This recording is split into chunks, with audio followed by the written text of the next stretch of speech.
সাভারের পৌর এলাকার গ্যান্ডায় অনুমোদনহীন ভবন উচ্ছেদ অভিযান চালাচ্ছে রাজুক। সেখান থেকে বিস্তারিত জানাতে যুক্ত হচ্ছেন সহকর্মী নাজমুল হুদা। নাজমুল, অভিযান ঠিক কখন শুরু হয়েছে, কয়টি ভবন এখন পর্যন্ত উচ্ছেদ করলো রাজুক, জানাবেন এই বিষয়ে বিস্তারিত।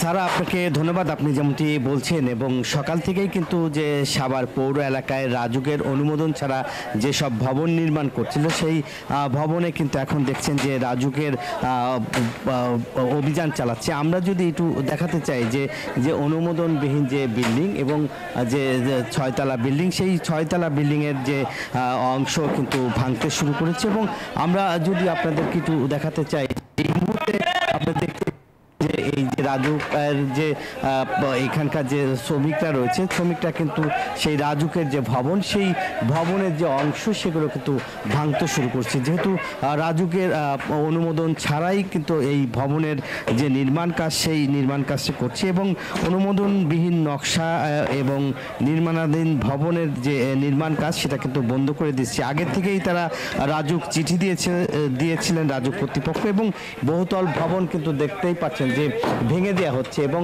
আমরা যদি আপনাদেরকে একটু দেখাই যে এখানকার যে রাজুকের কর্মকর্তারা রয়েছে তারা কিন্তু যে অনুমোদন নেয়নি এরকম ভবন যেগুলি রয়েছে সবগুলোই কিন্তু তারা ভেঙে দেবে। এবং আমরা একটু কথা বলার চেষ্টা করব রাজুকের এই ভবনে যারা ভাঙতে এসেছে তাদের সাথে আমরা একটু কথা বলার চেষ্টা করব। রাজুকের যারা কর্তৃপক্ষ রয়েছে যে এইভাবে যে অবৈধ অনুমোদন ছাড়া যে সব ভবন, আপনাদের সাথে একটু কথা বলি যে এই যে অনুমোদনবিহীন যে সব ভবনগুলি রয়েছে সেই সব ভবন এখন পর্যন্ত কতটি ভবন ভেঙেছে, আপনার সাথে একটু কথা বলি।